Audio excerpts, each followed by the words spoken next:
కోటయును జీవాధిపతియు ఆయనే జీవిత కాలమెల్ల స్తుతించెదను జీవాధిపతియు ఆయనే జీవిత కాలమెల్ల స్తుతించెదను ఆయనే నా సంగీతము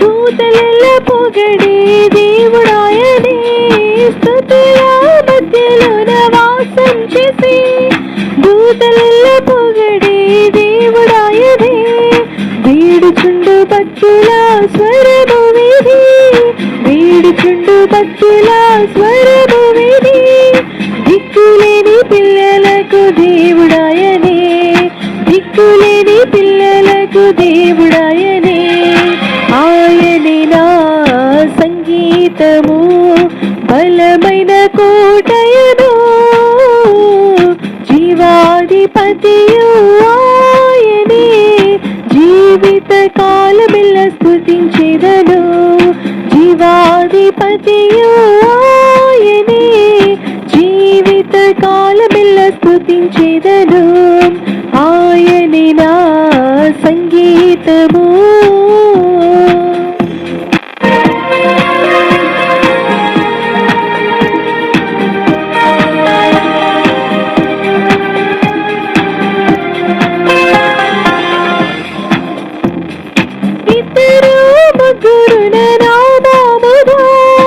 ఏకీభవించిన వారి మధ్యలోనా ఇద్దరు ముగ్గురున నామమునా ఏకీభవించిన వారి మధ్యలోనా ఉండేదనని నా మన దేవుని ఉండేదనని నా మన దేవుని కరములు తట్టి నిత్యం స్తుతించెదము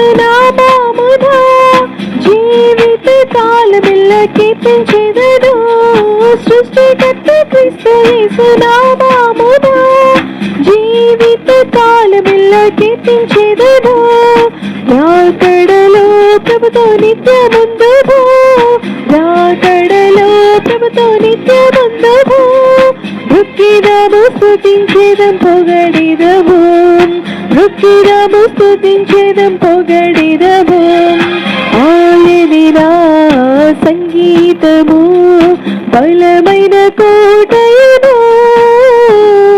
జీవాధిపతియు ఆయనే జీవిత కాలమెల్ల కీర్తించెదను జీవాధిపతియు ఆయనే జీవిత కాలమెల్ల స్తుతించెదను ఆయనే నా సంగీతము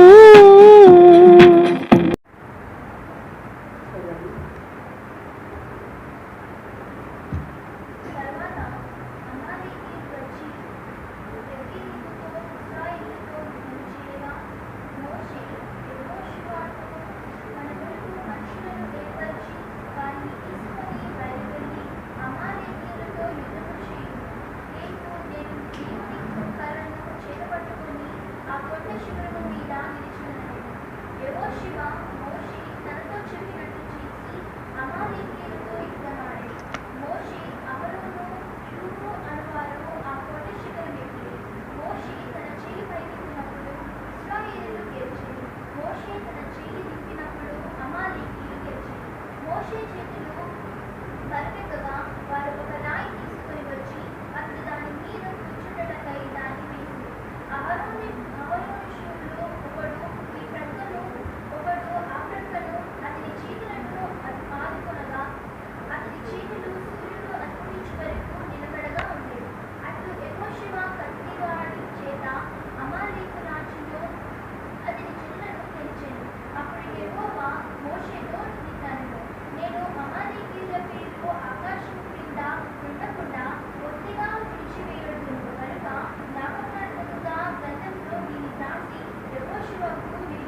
చదవబడినటువంటి లేఖన భాగాలు మనం దేవుని ద్వారా ఆలోచన చేసినట్లయితే ఇశ్రాయేలీయులు ఐగుప్తు దేశంలో నుండి వాళ్ళు బయలుదేరి కనాను దేశానికి వెళుతున్నప్పుడు ఎర్ర సముద్రం వాళ్ళు దాటి ప్రయాణం చేస్తూ ఉన్నారు. రెఫీదీములు వాళ్ళు దిగినప్పుడు అక్కడ అమాలేకీయులతో వారు యుద్ధం చేయాల్సి వచ్చింది.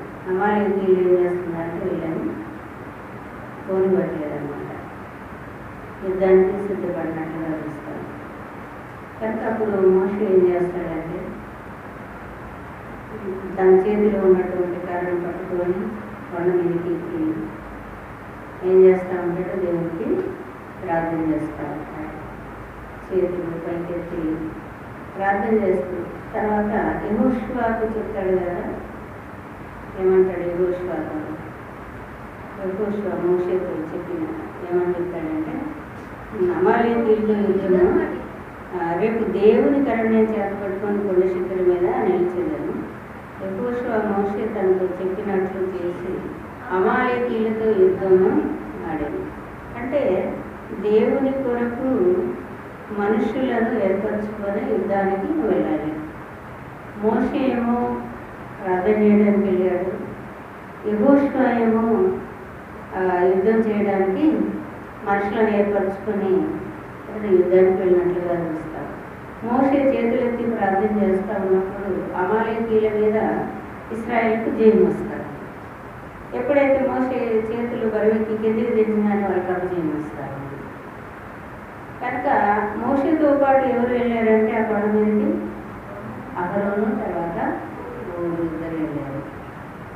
కనుక అప్పుడు వీళ్ళు గమనించారు, పైన వాళ్ళ నుండి కింద యుద్ధం జరుగుతున్నప్పుడు చూడండి, ప్రార్థన చేసే ఒక దైవజనుడు తర్వాత సహకరించేటువంటి యాజకులు అన్నమాట అహరోను హూరు. కనుక వాళ్ళు గమనిస్తూ ఉన్నారు ఇశ్రాయేలుకి ఎట్లా అపజయం వస్తుంది అనే విషయాన్ని స్వాధీనం చేసినట్టుగా చూడట్లేదు. వాళ్ళు కొంతమంది ఏం చేస్తారు ప్రార్థన చేసే సేవకులు ప్రార్థన చేస్తున్న కొంతమంది విశ్వాసులు ఎక్కిపోయించారు కదా, గమనించారు. ఇక్కడ ఊరు అహరోను ఏం చేస్తున్నారంటే ప్రార్థన చేసేటప్పుడు అతడు చేతులు ఎత్తినప్పుడు మరి వాళ్ళకి జయం వస్తుంది. ఒక మనిషి చేతులు ఎంతసేపు ఎత్తుతారు, ఉంచుతారు, కొంచెంసేపు ఉంచుతారు. బరువు కాగానే కింది తెచ్చిన వాళ్ళకి అపజయం వస్తుంది. ఇది అహరోను ఊరు గమనించి ఏం చేశారు, ఒక రాయి తీసుకొచ్చి ఆ రాయి మీద మోషేని కూర్చోబెట్టి చెరువు వైపు రెండు చేతులు పట్టుకొని వాళ్ళు సహాయం చేస్తారు. అప్పుడు ఇశ్రాయేలీయులకు యుద్ధం చేయగలిగిన వీరులు ఉన్నప్పటికైనా, పౌరుషం కలిగినటువంటి నాయకుడు ఉన్నప్పటికైనా ఎట్లాగా జయం వచ్చిందో ఇక్కడ మనం పరిశుద్ధ గ్రంథంలో చూస్తాం. ఈ విధానాన్ని చూడాలి. చాలామంది దేవుడి వాక్యాన్ని ధ్యానించక, దాన్ని గ్రహించక ఎట్లాగా మనకు జయం వస్తుంది, మనం ఎట్లాగా సిద్ధపడాలి అనే విషయాలు ఈరోజు సంఘం నేర్చుకోవాలి. ఎవరు నేర్చుకోవాలండి? సేవకులమైన మేము కూడా నేర్చుకోవాలి, మీరు కూడా ఇదంతా కూడా మనకు జ్ఞానం కలగటానికే దేవుడు వీటన్నిటిని కూడా వారి ప్రయాణాన్ని మనకు రాసిపెట్టి ఉంచాడు. కనుక దేవుడు పిల్లాడు అక్కడ యుద్ధం జయం ఎప్పుడు వచ్చింది వాళ్ళకి? మోషే చేతులు పైకి పెట్టినప్పుడే. అప్పుడు అమాలేకీయుల మీద వారికి జీవం. కనుక అక్కడ ఏమని బలిపీఠం కట్టాడు మోషే. ఏం చేశాడు? బలిపీఠం కట్టి దేవునికి అక్కడ యెహోవా నిస్సి. యెహోవా నిస్సి అంటే దేవుని ధ్వజం అన్నమాట. అంటే అక్కడ జయమిచ్చింది ఎవరు? నేను ప్రార్థన చేసినాను మళ్ళీ జయం వచ్చిందన్నారా? నేను సహాయం చేసిన కానీ జయం వచ్చిందన్నారా? లేకుంటే యెహోషువ నేను యుద్ధం చేస్తేనే జయం వచ్చిందన్నారా? వాళ్ళందరూ కూడా ఎవరిని బట్టి ఆ యొక్క జయం వచ్చిందన్నారు? దేవుని సహాయం వల్ల. అంటే దేవుడే ధ్వజం. మా ధ్వజం ఎవరు? యెహోవాయే మాకు ధ్వజం, ఆయనే మాకు జయమిచ్చాడు అని దేవుని బిడ్డలారా అక్కడ ఏమని చెప్పాడంటే చివరి వచనంలో ఏమంటాడు? అమాలేకీయులకు తర్వాత తరతరాలకు కూడా అమాలేకీయులు తమ చేతిని యెహోవా సింహాసనమునకు విరోధముగా ఎత్తిరి కనుక యెహోవాకు అమాలేకీయులతో తరతరముల వరకు యుద్ధము. ఇక్కడ మనం కొన్ని విషయాలు ఆలోచించి మనం ఎట్లా ప్రార్థన చేయాలి, మనకి ఎట్లా జయం వస్తుంది, మనం ఎట్లా సిద్ధపడాలి అనే విషయాలు మనం నేర్చుకోవాలి. చాలామంది నేర్చుకోవడానికి ఇష్టపడరు. ఎవరికి ఇష్టం ఉన్నట్లు వాళ్ళు ప్రార్థన చేసుకుంటారు కదా, అవునా కదా? కానీ ఇక్కడ ఒక మంచి క్రమాన్ని మనం చూస్తాము. మోషే ప్రార్థన చేసేవాడుగా, ఎప్పుడు దేవుని చిత్తాన్ని తెలుసుకునేవాడుగా ఉంటున్నాడు. దేవుని ఇట్లా ప్రవక్తలు అంటారు, వాళ్ళని ఏమంటారు? ప్రవక్తలు ఎప్పుడు కూడా దేవుని సన్నిధిలో ప్రార్థన చేస్తారు. దేవుని చిత్తాన్ని తెలుసుకొని అప్పుడు ఇశ్రాయేలు ప్రజలకు వాళ్ళకు సహాయం చేస్తూ ఉంటారు. కనుక ఈరోజు ప్రార్థన చేసేటువంటి బిడ్డలు ఎంతో అవసరం కదా కదా. ప్రార్థన కొరకే మరి ప్రార్థన చేసే వాళ్ళు జయం పొందాలి. యెహోషువ యుద్ధం చేయగలిగిన వీరుడైనప్పటికైనా ఇశ్రాయేలీయులకు జయం రావడానికి ఆయన కూడా ప్రార్థన చేశాడా లేదా? చేశాడా లేదా? చేశాడు.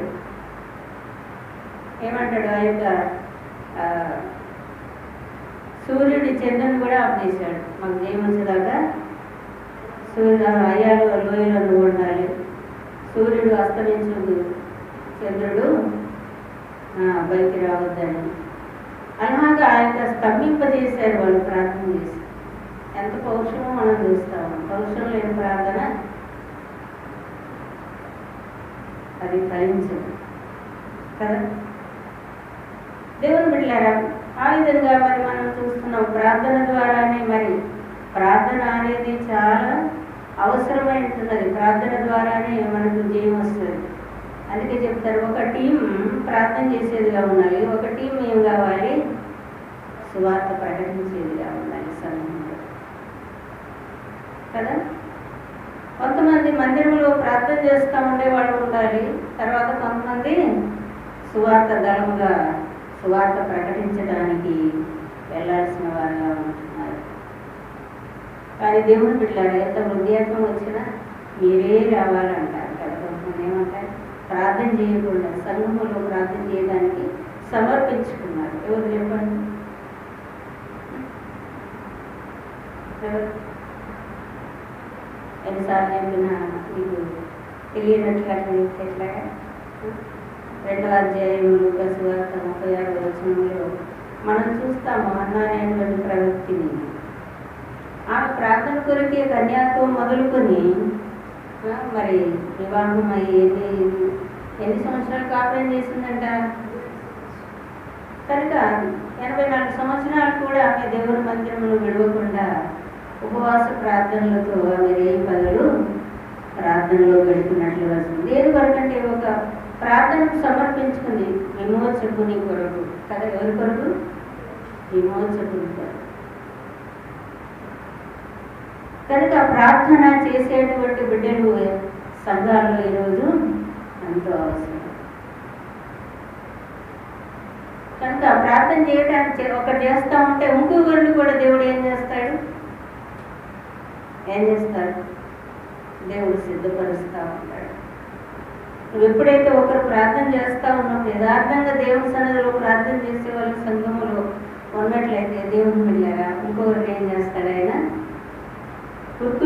తీసుకొని వస్తాడు, పిలవక్కర్లేదు కదా. దేవుని స్వరం వినే వాళ్ళని ఏం చేస్తాడు దేవుడు? కనుక ప్రార్థన ఇది ఒక యుద్ధము. యుద్ధానికి దేవుని బిడ్డలారా ప్రార్థన యొక్క శక్తి చాలా అవసరమైంది. మీరు ప్రార్థన చేసే బిడ్డలు కావాలి. మోషే ప్రతి చిన్న విషయాన్ని కూడా దేవుని దగ్గరికి తీసుకొని వెళ్ళి ఏం చేసేవాడు? కనుక ఇక్కడ రెండోది మనం చూస్తున్నాం, యెహోషువ యుద్ధశూరుడిగా ఉన్నట్లుగా చూస్తాం కదా. అంటే మనుషులను సిద్ధపరచుకొని దేవుని కొరకు ఏం చేస్తా ఉన్నాడు? ఆ యొక్క అమాలేకీయులతో యుద్ధం చేయడానికి మనుషులను సిద్ధం చేసుకున్నాడు. యుద్ధం చేయడానికి కూడా ఎవరిని సిద్ధపరచుకోవాలి? పురుషులు సిద్ధపడాలి. ఎవరు సిద్ధపడాలి? సంఘాలలో పురుషులే కనబడాలి. నేను అనుకుంటున్నాను, పురుషులకు దేవుని యొక్క సన్నిధి కానీ, దేవుని వాక్యం కానీ, దేవుని చిత్తం కానీ తెలియకుండా ఉంటున్నారు ఈ దినాల్లో సంఘాలు. దేవుని బిడ్డలారా పురుషులను సిద్ధపరచాలి. ఒక పురుషుడు వచ్చాడంటే ఎవరి పక్షంగా ఉండాలి? దేవుని పక్షంగా యుద్ధానికి మనుషులను సిద్ధపరచాలి. యెహోషువ మోషేను వెంబడించి ఉంటున్నాడు కనుక దేవుని బిడ్డలారా, అందుకే అతడు దేవుని వైపే చూశాడు కానీ మోషే వైపు చూడలేదు. ఇశ్రాయేల్ ప్రజలందరూ మోషే వైపు చూశారు, కానీ యెహోషువ మాత్రము దేవుని సన్నిధిలో గడుపుతూ ఉండేవాడు. 40 దినాలు అతను కొండ మీద ఉన్నప్పుడు గుడారంలో ఉండి ఆయన దేవునితో గడుపుతున్నట్లుగా చూస్తారు. తక్కినటువంటి వాళ్ళు మోషే ఏమైపోయాడు? మాకు దేవుడు కావాలి, మాకు దేవుడు లేడు, ఈ మోషే మమ్మల్ని తీసుకొచ్చాడని వాళ్ళు తిరుగుబాటు చేసి 2 దూడలు పెట్టేస్తే ఇదే దేవుడు అంటే అదే నమ్మాడు. వాళ్ళు అక్కడ బళ్ళు అర్పించి తిని దాగి వేసి ఆడారంట. దేవుడు బాగా కోపం వచ్చింది. కనబడే దేవుడు కావాలి. ఇప్పుడు ఏం కావాలి? ఎవరు కావాలి? కనుక యెహోషువ అలాంటి వాడు కాదు. అతడు పరిచారకుడుగా ఉండి కూడా ఇంకా మోషే చేతుల మీద నీళ్లు పోసుకుంటూ అతనికి పరిచర్య చేస్తున్నప్పటికైనా దేవుని మీద ఆధారపడినట్లుగా చూస్తాం. కనుక అతడు చాలా దేవుని పక్షంగా పౌరుషం కలిగి కూడా ఉన్నాడు. గమనించాలి, దేవుడితో మాట్లాడుతున్న విషయాలను గుర్తించాలి. మనుషులకి అంకితము కాకూడదు కదా. దేవుని పక్షంగా కూడా మనుషులను సంతోషపెట్టే వాళ్ళు దేవుని సంతోషపెట్టలేరు కదా. కనుక దేవుని సంతోషపెట్టేటువంటి వారు దేవుని కార్యాలను గుర్తిస్తారు. కనుక యెహోషువ అతడు మనుషులను సిద్ధపరచుకొని యుద్ధ భూమిలోనికి వెళ్ళినట్టు భావిస్తారు. దేవుని బిడ్డలారా, ఈరోజు యుద్ధము అని అంటే సువార్త దళమే అని మనం గుర్తించాలి. దేవుని యొక్క వాక్యము విత్తబడుతూ దాన్ని ఒప్పింపజేస్తూ అనేకులను రక్షణలోనికి నడిపించాలంటే మరి మనము యుద్ధం చేసేవారిగా అని గుర్తించాలి. శత్రువు చేతిలో ఉన్నటువంటి ఆత్మను విడిపించాలి అని అంటే దేవుని బిడ్డలారా, అది సామాన్యమైన విషయము. ఒక్కరు పోయి ఏం విడిపించుకొని తీసుకురాలేదు కదా. ఇద్దరిద్దరుగా పోయినట్లుగా చూస్తాం. కట్టబడిన గాడిదలు ఇద్దరిని పంపించాడా యేసయ్య? మనం ఒక్కరు పోయి తీసుకుని వచ్చారా? ఇద్దరిద్దరు. కనుక దేవుని బిడ్డలారా, ఇక్కడ మనం చూస్తున్నాం ఎవరితో మనకు యుద్ధము, ఎవరితో మనం యుద్ధం. ఎఫెసీ పత్రికలో రాస్తాడు ఈరోజు సంఘం ఎవరితో యుద్ధం చేస్తా ఉంది. 6వ అధ్యాయం 12వ వచనంలో 6వ అధ్యాయం 12వ వచనంలో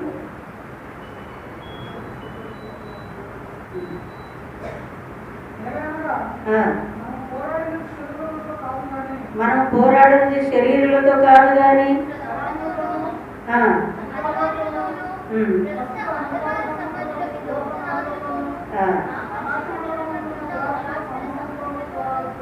కనుక మనం పోరాడేది సామాన్యమైనటువంటి మనుషులతో కాదు కదా. ఎవరితోనంటే ప్రధానులతోనూ అధికారులతోనూ ప్రస్తుత అంధకార సంబంధమైన లోకనాథులతోనూ ఆకాశ మండలం అందున్న దురాత్మ సమూహములతో పోరాడుచున్నాము. పోరాటం అంటాడు. కనుక దేవుని బిడ్డలారా, దేవుడు ఇచ్చిన సర్వాంగవశం ధరించుకొని మనం యుద్ధం చేయాల్సిన వారంగా ఉంటుంది సంఘం. ఈరోజు సంఘం ఏం చేయాలండి? యుద్ధం చేయాలి. శత్రువుతో పోరాటం ఉంటుంది. కనుక ప్రియమైనటువంటి దేవుని బిడ్డలారా, ఈ విధంగా మనము యుద్ధం చేయాలి. చూడండి ఎట్లాగా మనం ప్రతి అక్కర కూడా, ప్రతి సమస్య కూడా ఎవరికి తెలియజేయబడాలి? ప్రార్థన చేసే దైవజనులకి తెలియజేయబడాలి. సంఘంలో ప్రార్థన చేసే గుంపు ఉండాలి. రెండోది సువార్త ప్రకటించే సువార్త దళం ఉండాలి. ఎన్ని సంవత్సరాలైనా సంఘం ఆ విధంగా సిద్ధపడట్లేదు. లాక్డౌన్ అని ఎక్కడో అక్కడ ఏమైపోయారు? ఉన్న విశ్వాసాన్ని, ప్రార్థన శక్తిని, బైబిల్ చదవడం కదా, విశ్వాసంతో ఉండటం, ఇవన్నీ కూడా కోల్పోయారు. లోకస్తుల వలె చల్లబడిపోయారు కదా, లోకస్తుల వలె అయిపోయారు. దేవుని బిడ్డలారా, మనం ఇలాంటి పరిస్థితులు బయట నుండి మనకు వచ్చినప్పటికైనా మనం చేయగలిగినటువంటిది ఏం చేయాలి? చేయాలి. కనుక ప్రియమైనటువంటి దేవుని బిడ్డలారా, ఈ విధంగా మరి యెహోషువ యుద్ధం చేసి ప్రార్థన చేసే వాళ్ళు ప్రార్థన చేస్తూ ఉన్నారు. తర్వాత యుద్ధం చేయగలిగిన వాళ్ళు యుద్ధం చేస్తూ ఉన్నారు. అప్పుడు దేవుడు ఏం చేశాడు? వాళ్ళకి సహాయం చేసినట్లుగా చూస్తాం. ఇంకా మనం సంఘములో మనం ఎవరు చూడండి, అమాలేకీయులను ఇశ్రాయేలుకి ఏమని చెప్పాడంటే అమాలేకీయులతో యుద్ధం చేయాలన్నాడు కదా. చూడండి, మనము ద్వితీయోపదేశకాండంలో 25వ అధ్యాయము 17-19 వచనాల్లో ఇశ్రాయేలుకు దేవుడు ఏం ఆజ్ఞాపించాడో మనం అక్కడ చూస్తాము. ఒక సత్యాన్ని మనం గుర్తించాలి. ద్వితీయోపదేశకాండం 25వ అధ్యాయము 17-19 వరకు.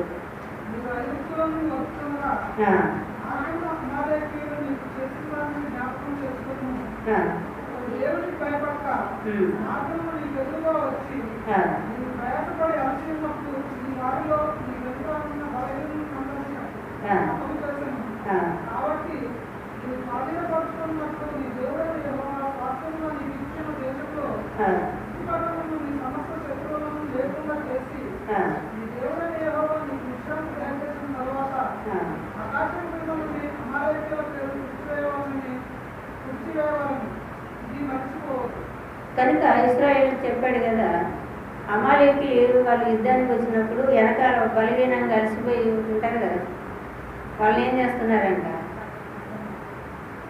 వాళ్ళను హతం చేశారంట దేవుని పిల్లరా. కనుక వాళ్ళని అమాలేకీయులను అస్సలు మీరు ఉంచొద్దంట. అమాలేకీయులను వాళ్ళను భూమి మీద నుండి ఏం చేయమంటాడు? విడిచిపెట్టాలి. అమాలేకీయులు అంటే ఎవరు చెప్పండి? దేవుడు లేని ప్రజలు. తర్వాత దేవుని బిడ్డలారా, శరీరానుసారమైన మనుషులు కూడా. కనుక బలహీనంగా ఉండి అలసిపోయినటువంటి వాళ్ళని ఏం చేస్తారు? వీళ్ళు బలవంతులను పట్టుకోరు. అమాలేకీయులు బలవంతులను పట్టుకోలేదంట, హుషారుగా యుద్ధం చేయగలిగిన వాళ్ళని పట్టుకోలేదంట. అలసిపోయి వాళ్ళు బలహీనంగా ఉన్నప్పుడు వాళ్ళని ఏం చేశాడంట? అమాలేకీయులు వాళ్ళని హతం చేస్తూ వచ్చారు. ఇది నన్ను కూడా ఎవరైతే బలహీనులుగా ఉన్నారో, ఆత్మీయ విషయములు పరిస్థితులను చూసి అలసిపోయి కృంగిపోయి ఉన్నారో వాళ్ళని పట్టుకుంటాడు సార్. ఎవరిని పట్టుకుంటాడు? కొంతమంది కూడా అలాంటి వాళ్ళను పట్టుకుంటారు. బలహీనంగా ఉన్న వాళ్ళని ఏం చేస్తారు? పట్టుకుంటారు, హతం చేస్తాం. కనుక అమాలేకీయులను మీరు భూమి మీద ఉండకుండా విడిచిపెట్టాలంట. ప్రియమైనటువంటి దేవుని బిడ్డలారా, ఇక్కడ మనం చూస్తాం ఏమిటి యొక్క గూఢ అర్థములను మనము నూతన నిబంధనలు మనము తెలుసుకోవాల్సినది. గలతీయులకు రాసిన పత్రికలో మనం చూస్తాము దేవుని బిడ్డలారా. ఇక్కడ గలతీయులకు రాసిన పత్రిక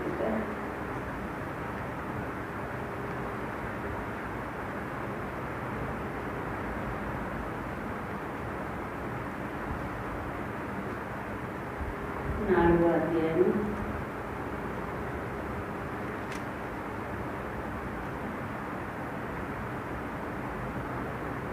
'ఇక్కడ రాస్తాడు కదా, స్వతంత్రాలి పిల్లలు తర్వాత దాసి పిల్లలను రాస్తాడు ఇక్కడ. ఇది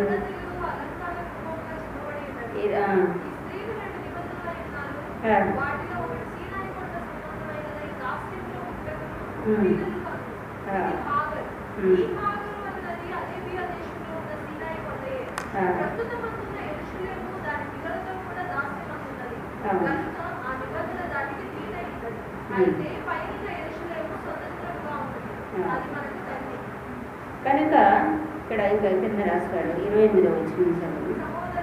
సహోదరులారా, మనము ఇస్సాకు వలె వాగ్దానమును బట్టి పుట్టిన కుమారులమై ఉన్నాము.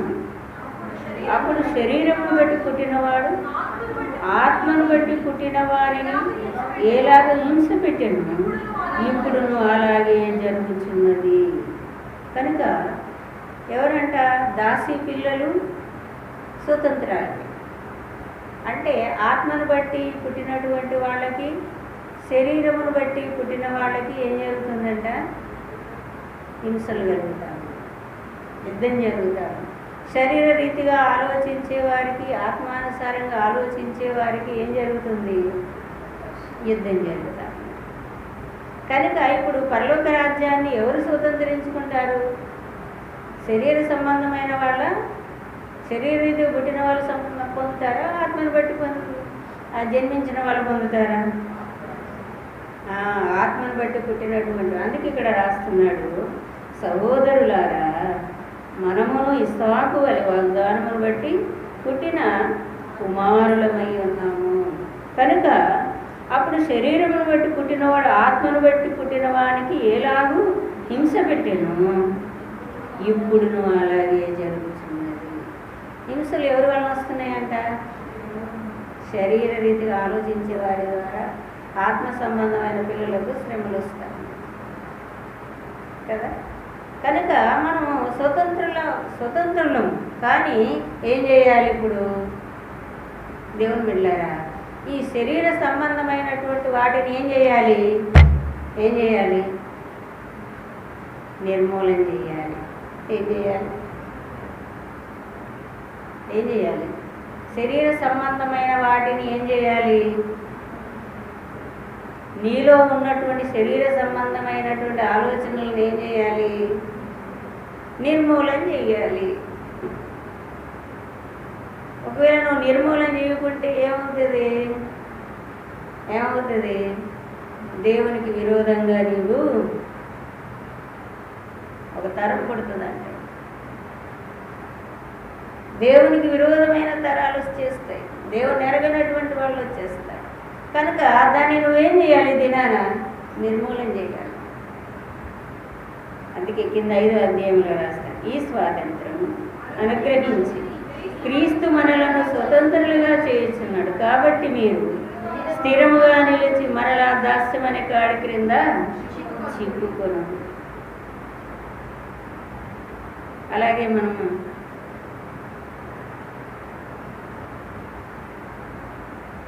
13వ వచనం కూడా చూడండి.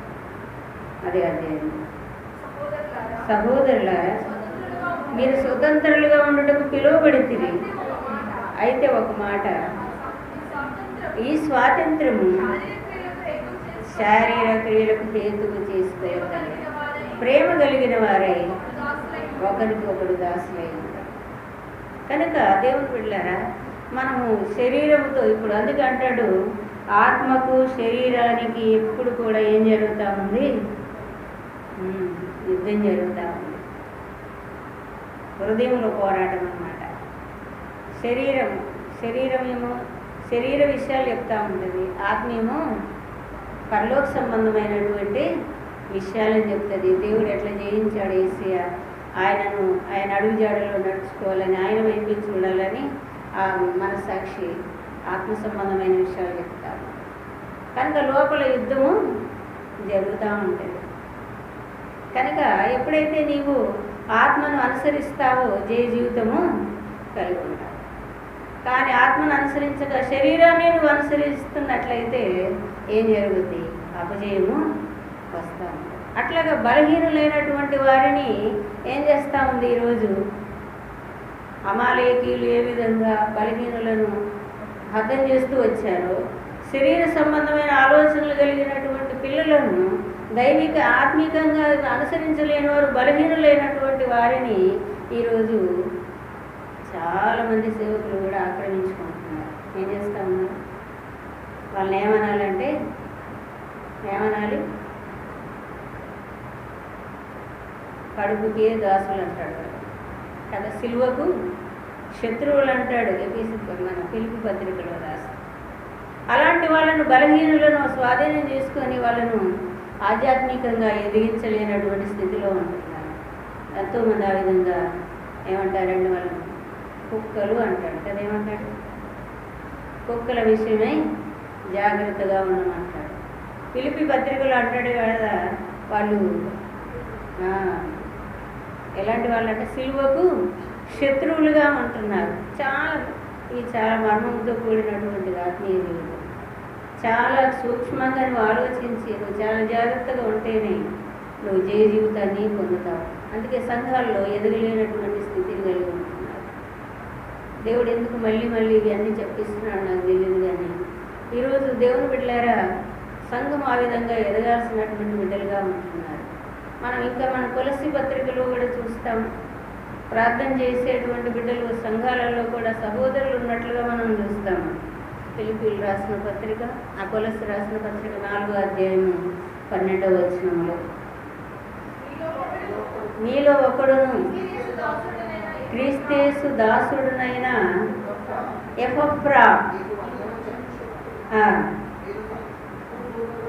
మీరు సంపూర్ణులను అన్ని విషయములో దేవుని చిత్తమును గూర్చి సంపూర్ణాత్మ నిశ్చయత గలవారమై ఉండవలెనని ఎల్లప్పుడూ మీ కొరకు ప్రార్థనలో కోరాడు. ఇది ఎదిగినటువంటి సహోదరులు తమను తాను సిద్ధపరచుకున్న తర్వాత సంఘములు దేవుని యొక్క పరిచర్య కొరకు ప్రార్థన చేస్తూ ఉన్నారు. ఎటువంటి స్థితిలో ఎదగాలంట సంఘము? ఏ స్థితిలోనికి రావాలంట? సంపూర్ణ ఆత్మ నిశ్చయత గలవారై ఉండాలి. శరీర సంబంధమైన అక్కర్ల కొరకు ప్రార్థన చేసుకునే వాళ్ళు కాదంట కదా. ఎప్పుడు ఎవరిని అడిగినా శరీర సంబంధమైనటువంటి వాటిని తీసుకొచ్చి పెడతా ఉంటారు. కానీ అవి నీకేమవుతున్నాయంటే దేవుళ్ళు సంపూర్ణమైనటువంటి ఆయన చిత్తములో నువ్వు ఎదిగించడానికి అవి నీకు సహాయపడతా ఉంటాయి. వాటి కొరకు ప్రార్థన చేయాల్సిన అవసరం ఏమీ లేదు. పోరాడాలి. వాటితో ఏం చేయాలి? సంఘం పోరాడాలి. సంపూర్ణాత్మ యొక్క నిశ్చయత, అవి ఏమి నేనేం చేయలేవు. అవి చేస్తాయా? శరీర అక్కర్లు నీకు ఏమైనా చేస్తాయా? వాటిలో నువ్వు సంపూర్ణ ఆత్మతో నింపబడి దేవుని యొక్క సంపూర్ణత్వంలోకి రావడానికి అవి ప్రయోజనకరంగా ఉంటాయి. కనుక ప్రార్థనలో ఎపఫ్రా ఏం చేస్తా ఉన్నాడంట? సంఘం కొరకు పోరాడుతున్నాడంట. దేవుని బిడ్డలారా, ఈరోజు అటువంటి స్థితిలోనికి సంఘము ఎదగాలి. సంపూర్ణత్వంలోనికి వచ్చినటువంటి వారు ఎదిగే వాళ్ళే సంఘం కొరకు ఆ విధంగా ప్రార్థన చేయగలరు.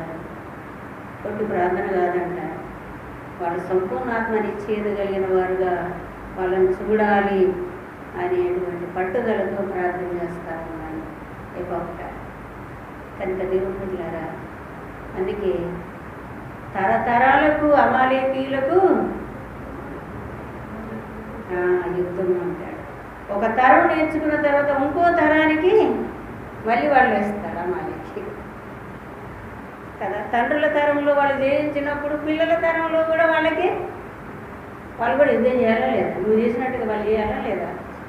చేయాలి. నువ్వు సరిగ్గా చేయలేదు అనుకో, వాళ్ళు కూడా చేయలేదు. అవునా కదా? నువ్వు సంపూర్ణత్వమైనటువంటి స్థితిలోకి రాకుంటే వాళ్ళు సంపూర్ణత్వంలోకి వస్తారా? రాలేదు. కనుక అప్రియమైనటువంటి దేవుని పిల్లారా, ఇది తరతరాలకు యుద్ధం. అందుకే వాళ్ళు యుద్ధం చేయడం నేర్చుకోలేనటువంటి చూడలేనటువంటి వాళ్ళు ఇశ్రాయేలు ప్రజల న్యాయాధిపతుల గ్రంథంలో మనం చూస్తాము. వాళ్ళు ఎప్పుడు కూడా దేవునిని ఎరగనటువంటి వారుగా ఉన్నటువంటి తరానికి ఆయన శత్రువుల చేతికి అప్పచెప్పి దేవుడు ఏం చేస్తూ ఉంటాడు, వాళ్ళకి యుద్ధం చేయడం నేర్పిస్తాడు. చూస్తారా న్యాయాధిపతుల గ్రంథంలో మనం చూస్తాం.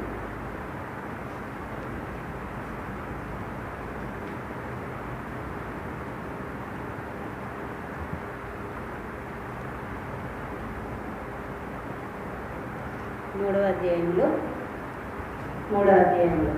మొదటి వచనం, ఇశ్రాయేలీయులకును కనానీయులకును జరిగిన యుద్ధములన్నిటినీ చూడని వారందరినీ శోధించి ఇశ్రాయేలు తరముల వారికి అనగా పూర్వము ఆ యుద్ధములను ఏమాత్రమును చూడని వారికి యుద్ధము చేయ నేర్పునట్లు యెహోవా ఉండనిచ్చిన జనములు ఇవి. ఫిలిష్తీయులు 5 సర్దారులు జనులను, కనానీయులు, సీదోనీయులు, బయల్పేము మొదలుకొని హామాతనకు మార్గము వరకు లెబానోను కొండలో నివసించి హివ్వీయులు యెహోవా మోషే ద్వారా తమ తండ్రులకు ఇచ్చిన ఆజ్ఞలను వారు అనుసరించడో లేదో తెలుసుకున్నట్లు ఇశ్రాయేలీయులను పరిశోధించుటకై ఆ జనములను ధరించెను. యెహోవాను ఎరగని తరం వస్తుంది. ఇప్పటికే వచ్చేసిందని చెప్పవచ్చు కదా.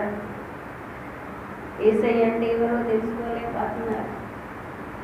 కనుక యెహోవాను ఎరగనటువంటి వారు, యుద్ధములు చూడనటువంటి వారి కొరకు దేవుడు ఏం చేశాడంట, కొంతమందిని ఉండనిచ్చాడంట. వాళ్ళు దేవుని ఆశ్రయిస్తారో ఆశ్రయించరు. కనుక ప్రియ దేవుని బిడ్డలారా, ఈరోజు మనం శరీరానికి బానిసలము కాదు, దేవుడు విలువ పెట్టి ఏం చేశాడు, దాని క్రయం చెల్లించి నేను స్వతంత్రుడుగా చేశాడు సంఘాన్ని. కనుక సంఘం ఏం చేయాలి, ఈరోజు శరీర క్రియలకు మనం హేతువు చేసుకోవద్దు, కానీ ఆత్మను బట్టి నువ్వు శరీర క్రియలను జయించాలి. కనుక ఇశ్రాయేలు ప్రజల్లో ఆ విధంగా యుద్ధ సన్నద్ధులైనటువంటి వారిని సిద్ధపరిచారు. యుద్ధము చేయడానికి మంచి నాయకత్వం వహించాడు యెహోషువ. ఈరోజు సంఘములో అలాంటి బిడ్డలు లేకపోడాలి, ప్రార్థన చేసే బిడ్డలు లేకపోడాలి, సువార్తను ప్రకటించి ఆత్మలను దేవుని సన్నిధికి తీసుకొచ్చేటువంటి నాయకత్వం వహించే బిడ్డలు సంఘాల్లో నుంచి లేకపోడాలి. ఈరోజు దేవుని సంఘమా ఏ స్థితిలో ఉన్నారు? నాకు ఒకరోజు చూపిస్తున్నారు, ఆత్మ సంబంధమైన పాలిస్తే ఐడే పడిపోతున్నారు. అంటే దేవుని వాక్యానికి ఏమీ ఎక్కట్లేదు. శ్రేష్టమైనటువంటి సంగతులు మీకేమి, ఇక్కడ శ్రేష్టమైన సంగతులు ఎవరు గ్రహిస్తారంట? ఎవరు గ్రహిస్తారు? ఎదిగిన వాళ్ళే గ్రహిస్తారని ఎప్పుడు పత్రికలో రాస్తారు. 5వ అధ్యాయం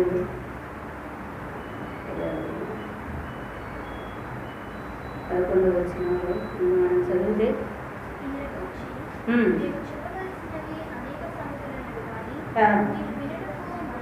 మీరు ఎన్నో సంగతులు చెప్పవచ్చు, కానీ వినుటకు మందులైనందున వాటిని విషదపరచుట కష్టం. కాలమును బట్టి చూస్తే మీరు బోధకులుగా ఉండాలి. దేవోక్తులలో మళ్ళీ మొదటి రక్షించబడి మారుమనసు బంధు ఇలాంటివి చెప్పవచ్చా? మళ్ళీ చెప్తారా? అవి మారుమనసు బంధు, బాప్తిసం తీసుకుని చేతులు పెట్టి ప్రార్థన చేయటం, నూనె రాసుకొని ప్రార్థన చేయటం, ఇవన్నీ ఎవరు చేస్తారు? చిన్నపిల్లలు చేసే పని, ఆత్మలో ఎదగలేని వాళ్ళు చేసే పని. కనుక దేవుని బిడ్డలు ఇంక కింద మనం చూస్తాము, మీరు పాలు త్రాగవలసిన వారై కానీ బలమైన ఆహారం తినగలవారు కారు. మరియు పాలు త్రాగు ప్రతివాడు శిష్యువే గనక నీతి వాక్య విషయములు అనుభవం లేనివాడై ఉన్నాడు. వయసు వచ్చిన వాడు అభ్యాసం చేత మేలు కీడులను వివేచించుటకు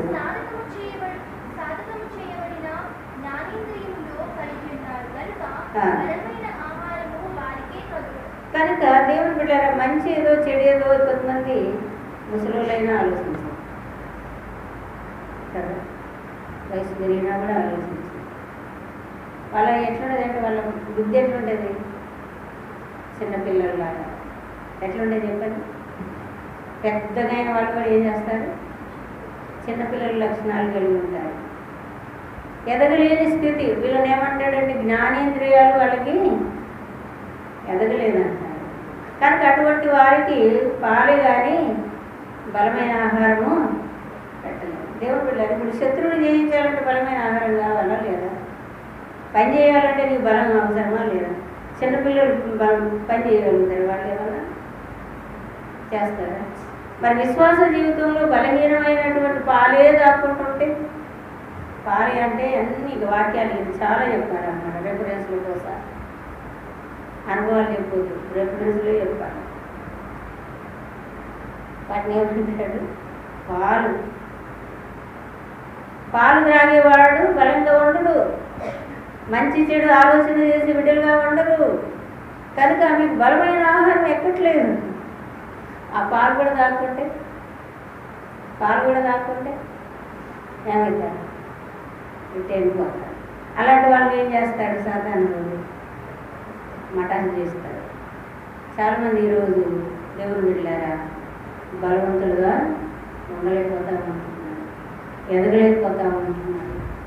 ఎవరితో ఎట్లాగా చూడండి, ఎటువంటి మంచి సహవాసం కదా, ఏమైనా అది సహవాసం. ప్రార్థన చేసేటువంటి వాళ్ళు ప్రార్థన చేయాలి, యుద్ధానికి వెళ్ళేవాళ్ళు అందులో ఒక నాయకుడు ఉండాలి, ప్రార్థన చేసే నాయకుడు ఉండాలి కదా, యుద్ధం చేసే నాయకుడు ఉండాలి. అప్పుడే కదా అనేకులు సహకరిస్తారు, అంతేనా కదా. ఆ నాయకత్వం లేక నాయకుడు ఉండాల్సినటువంటి లక్షణాలు లేవనుకోండి, ఎవరు కనుక అప్పుడే దేవుని బిడ్డలారా, అందుకే అమాలేకీయులకు యెహోవాకు విరోధంగా అతడు చెయ్యెత్తాడు. అమాలేకీయులు తరతరాలకు యుద్ధం. కానీ అక్కడ వీళ్ళందరూ కూడా అట్లాగా మోషే, అహరోను, ఊరులు ఆ కొండ మీద ప్రార్థన చేస్తూ ఉన్నారు. కింద యుద్ధం చేయగలిగినటువంటి యెహోషువ యుద్ధం చేసేటువంటి వాళ్ళని సిద్ధం చేసుకొని యుద్ధం చేస్తున్నప్పుడు జయం వచ్చింది. అమాలేకీయులను ఏం చేశాడంట, విడిచిపెట్టేసి. కనుక దేవుని బిడ్డలారా, ఈరోజు ఆ అమాలేకీయులు ఎవరంటే ఎవరు చెప్పండి? శరీరానుసారమే, రక్షణ లేని వాళ్ళు, రక్షించబడినా కూడా శరీరానుసారంగా ఆలోచించేవారు. కనుక ఇట్లాంటి వాటిని ఏం చేయమన్నాడు, సిలువకు వేయాలంటాడు. దళిత పత్రిక 6వ అధ్యాయంలో మనం చూస్తే 22వ వచనంలో ఆత్మఫలం అని చెప్పి 23వ వచనములు అంటాడు. 23వ వచనంలో దళిత పత్రిక 5వ అధ్యాయం 23వ వచనంలో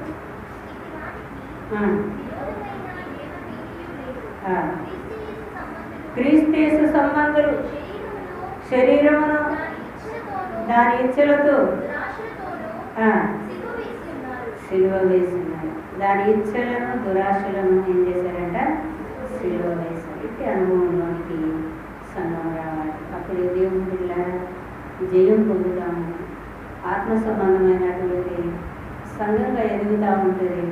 అనేక ఆత్మలను దేవుని దగ్గరికి తీసుకొచ్చే బిడ్డలుగా స్వతంత్రించుకున్నాం. ఒక గ్రామాన్ని స్వతంత్రించుకోవాలంటే ఏం కావాలి చెప్పండి, వెళ్ళి యుద్ధం చేయాలి.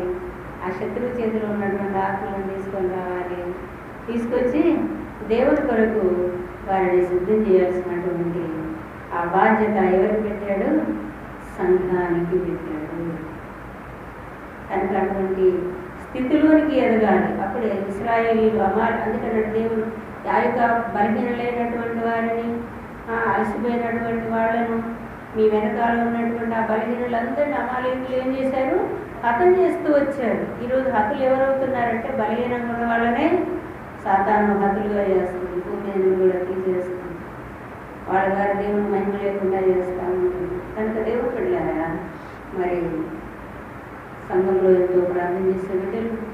సువార్త భారం ఆత్మల భారం కలిగినటువంటి 2 గుంపులు ఉండాల్సినటువంటి అవసరం కనుక దైవజనులతో కూడా మంచి ప్రార్థన సంబంధం కలిగి ఉండాలి. ఏం కలిగి ఉండాలి? అనవసరమైన విషయాలకు సంబంధం అక్కర్లేదు కానీ ప్రార్థన కొరకు సంబంధం కలిగి ఉండాలి కదా. చేయూతనివ్వాలి. ప్రార్థన చేసే వాళ్ళకి ఏం చేయాలి? ఎవరు ప్రార్థన చేస్తుంటే జయం వస్తుందో దాన్ని గుర్తించాలి, వాళ్ళకి సహాయం చేయాలి. కనుక మోషే చేత నడిపించబడ్డారు కనుక ఎవరు బిడ్డారా, మోషే ప్రార్థన చేయడానికి వాళ్ళకు చేతులు పట్టుకున్నట్లుగా మనం చూస్తాం. సహాయకులు అంటారు. వాళ్ళు ఏమంటారు? ఎవరైనా ప్రార్థన చేస్తుంటే దగ్గర వాళ్ళు ప్రార్థన చేయకుండా ఇష్టం ఉన్నట్లుగా జీవిస్తే వాళ్ళకి బాధ్యత తెలియదని మనం గుర్తించాలి. సో మనం ప్రార్థన చేయాలి అని ఎక్కిపోయించి సంఘంలో ప్రార్థన చేసే విధంగా ఉండాలి. కనుక అన్న ప్రార్థన చేయడానికి ఆమె సమర్పించుకున్నట్లుగా చూస్తాం కదా. మందిరానికి వచ్చి నిద్రపోవడం, విశ్రాంతి తీసుకోవడం, లేకుంటే దేవుని బిడ్డలారా రకరకాలుగా ఆలోచనలు కలిగిన వాళ్ళ ద్వారా అది సమర్పణ అన్నారు. కానీ దేవుని మందిరంలో ప్రార్థన చేసే బిడ్డలు అటువంటి బిడ్డలుగా మరి సంఘంలో రెండు గుంపులు మరి దేవుడు కోరుకుంటున్నాడు. మోషే కాలంలో ప్రార్థన చేసే గుంపు, తర్వాత యుద్ధం చేసే. అప్పుడే మనము ఈ లోకంలో నశించిపోయేటువంటి ఆత్మలను సంపాదించి ప్రభు కొరకు వాటి వాళ్ళని సిద్ధం చేసే బిడ్డలు అటువంటి సంఘంగా ఉండటానికి ప్రభు ఎదిగించాలని మరి ప్రార్థన చేస్తాము.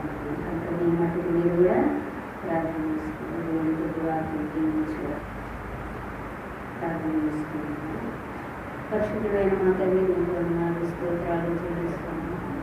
ఇశ్రాయేలు ప్రయాణంలో వారు ప్రతి దేవుడు దిగినప్పుడు అమాలేకి వారు ఏ విధంగా యుద్ధం చేసి వారిని నిర్మూలపరిచారు అని ఆయన కార్యక్రమాన్ని మాకు తండ్రి దినాన్ని మా ముందుకు తీసుకొని వచ్చుకుంటున్న దేవాలకు స్తోత్రాలు చెల్లిస్తున్నాము.